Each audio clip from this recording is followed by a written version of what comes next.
Yeah, I saw that clip. It's going around, making its rounds. I 100% truthfully don't know what this is. Wait, you don't know what it is? No. Okay, great. For context, this is the continuation of the Booker saga with Swerve since the Vlad interview. Yes. If you have not seen by now, the Vlad interview has created waves throughout the space.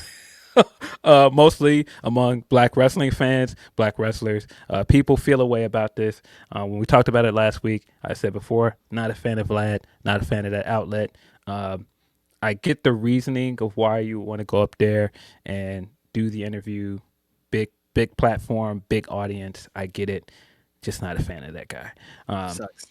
so yeah, he did the interview, and in the midst of the interview, he asked him about Booker T's response to his grievances with WWE. Hmm.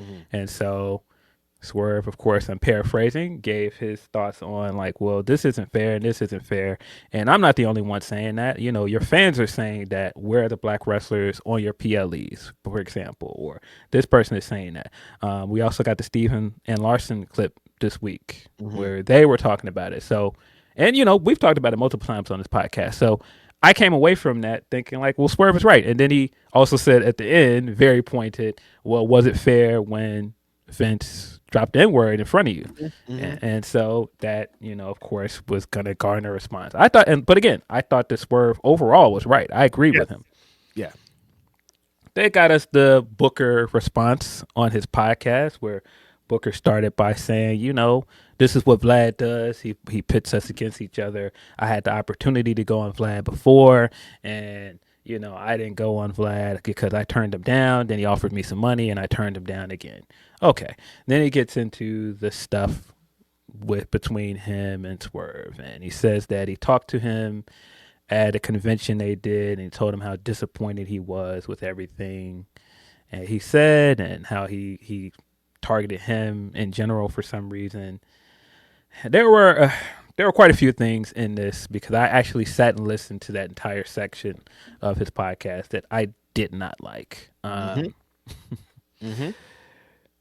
We've done this before because you and I both feel the same way about Booker. Hmm. Legend, respect Love them. him, respect his contributions to the space to the utmost. Go. But when you start kicking this go along to get along shit, I'm out. I don't want to hear that. That's When it. you, Me neither. when you do the whole, well, yeah, well, I did that segment with Vince, but what do you want me to do? You want me to be mad? You want me to not open doors for you? I open doors for you, which is true. Booker did open doors for Swerve and a lot of black wrestlers that came after him. But Correct. I don't want to hear that as a hand wave for you doing that segment with Vince. I don't No. think that that came off well. And Pretty much saying I did that to open doors for you. I did this for you. I let Vince call uh, me that for that. No, that's not I really how this works. You didn't I open don't doors with that yeah. terrible thing, you know? I don't want to hear that and saying, you know, there's a time and a place, there's a time to stand up and that wasn't the time and I'm just like I think that was probably the time and the place to stand up. The most egregious thing that Booker T said to me was essentially, "You guys need to get on my level." Like maybe yeah, there's not, maybe the talent is not here. And I was like, wait a second. As somebody who, again, I will bring it up, who makes a list of 500 black wrestlers that are all amazing, and there's now 1,000 probably black wrestlers that are incredible. They're some of the best wrestlers you've ever seen. For Booker T to come out here and essentially be like, "You guys need to get better again," it's just not really the vibe, because this has been the vibe yeah, for a long time. And I'm like, Booker keeps saying this stuff, but like, if he looks around these legends rooms that he's in, the spaces that he occupies, when you're the only one that looks like you in there, you're not, how many doors are you really opening? Because like, who have you let in? You know what I mean? Like, it seems like you want to be the only one up there from the language and verbiage that you've continued to give up, and that's just wild to me. Like, it's never yeah, like, it's rare where I see Booker T prop one up any, but a diss, like if you like Booker T disses a wrestler, it's usually probably going to be a black wrestler. It's just seeming like a pattern to me. That's all I'm saying. yeah. So like Reg is saying, at one point when he got into the criticisms of black wrestlers not being on the PLEs. He goes, well, is there a problem with black wrestlers being on PLEs because maybe they're not good enough and, they need to work up to my level to get there? And I'm just like, I don't think anybody needs to hear that from you. And of course, I'm paraphrasing. He might not have said it exactly that way, but that was basically the inclination I got from it. That's basically what he was saying. And I wasn't a fan of none of that. But to get out of this, that then turned into Vlad putting out the screenshot from his DMs with Booker, and it was, him inviting him to do the show right after he interviewed Mark Henry, and Booker was excited. He wanted to do it, and so Vlad was making a point. No, he's lying to you guys. He's saying he didn't want to do the podcast. He did want to do it, and he would have done it if I didn't show up late that day. He was in the studio to do it, but I showed up late, and so I just missed him, and we never rescheduled it. That's the only reason it didn't happen. He's telling you guys he never was interested, but that's not true. Mm-hmm. So Booker then put out, because of course Vlad is not going to give us the entire conversation. He gave us 2 screenshots, but he didn't show us the entire conversation. So when he did that, I was like, okay, Vlad's not telling us the entire truth, but I also don't think Booker's telling us the entire truth either. I think both of these guys are giving their side of the story that makes themselves look good. Right. And so that's exactly what Booker did. He put out his screenshots where he said, when he came back and said, hey, sorry I was late, but let's try to reschedule this. And it was him continuing to try to get Booker to do it, and he kept ignoring him till he said no thanks. And then boy did not look good for Vlad at the end, where he's like, well, I'll pay you. I was like, did not look great. But again, I was laughing after he put it up because he said, if I'm lying, I'm dying. I was like, yeah, this part supports your part of the story where you said I turned him down.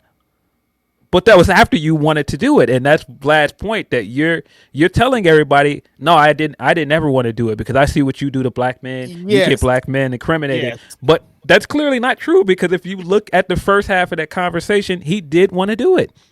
Yeah, he's trying to act like he was standing on business. Like, oh no, as soon as Vlad started, I blah blah blah. It only seems like he's standing on the "you were late, you're wasting my time" business. Like, it didn't feel like it was connected to what he knew about Vlad. And look, I don't know the whole story here. He could have changed his mind after they didn't do that interview, and he talked to somebody else, and he heard more about Vlad. He wouldn't, though, because he also told us that he don't do research on people that he works with. But that's another story for another day. But that's what I'm saying. Maybe he talked to somebody else and they told him like, nah, don't do that or something. I don't know. That could have happened.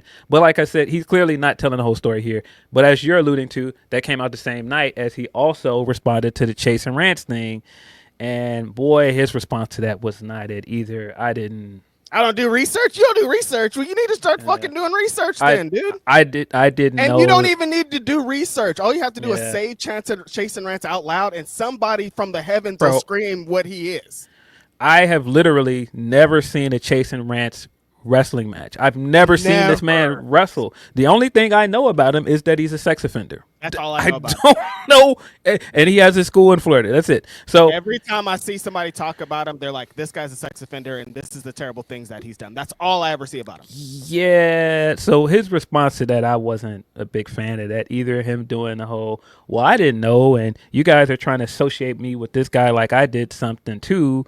And it feels like a smear campaign. I was like, you could just be like, nah, my bad. It's cool. I didn't know. I fucked up. Sorry. I didn't know it, but then when people started putting out the receipts, like he was in the poster, and like the Reality of Wrestling account had canceled some stuff that was linked with their dojo, and I'm like, well, wait a minute. If you didn't know, whoever runs that account knows. So some things here are not adding up. I was like, I don't like how this looks, and everything about it was very messy.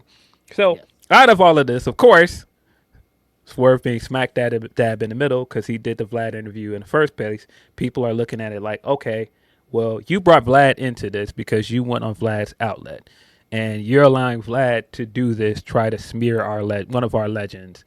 And I'm just like, yeah, but this started before the Vlad interview. Yeah, you could say that Vlad threw some fuel on the fire, but this started because Swerve said things about his experience in WWE, and Booker responded to it, which is a pattern, like you're saying, of Booker responding to other people's grievances with that company, particularly black people. That has happened more than once, where someone has been like, "This is my experience over there. I don't like this. I don't like that," and then he'll respond as almost like a spokesperson for the company, and that will upset people. So this isn't a first time. Like, yeah, it's now public because you're doing the Vlad stuff and intermingling messiness in it, but then we get to last night, end of AEW Dynamite. It's like not Dynamite Dynasty.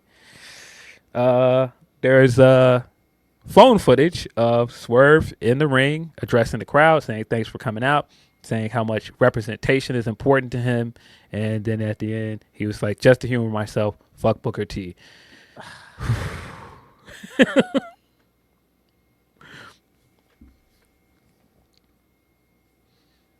Ruh-roh. Yeah. Yeah, maybe not the best choice. No.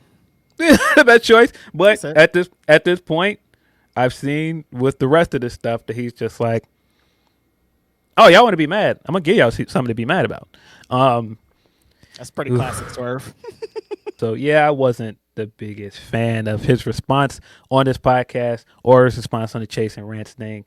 I think some of this is going a bit too far. I don't like kind of any of it because, again, Booker is one of our OGs, and I do think that he deserves his credit, and I do think he deserves his respect. But I do think that there's part of this where I can see newer guys feeling a way about the way he's talking, and I can understand why Swerve would feel a way about not just the way he was talking in this instance, but you coming and responding to my grievances, because my grievances are my grievances. This was my experience with the company. That might not have matched your experience, but that doesn't make it less true. Right, exactly. That's the part that's kind of unfortunate for you. Like, if Booker, you had a great experience, we're happy for you, but you can't use that to take away from everybody else.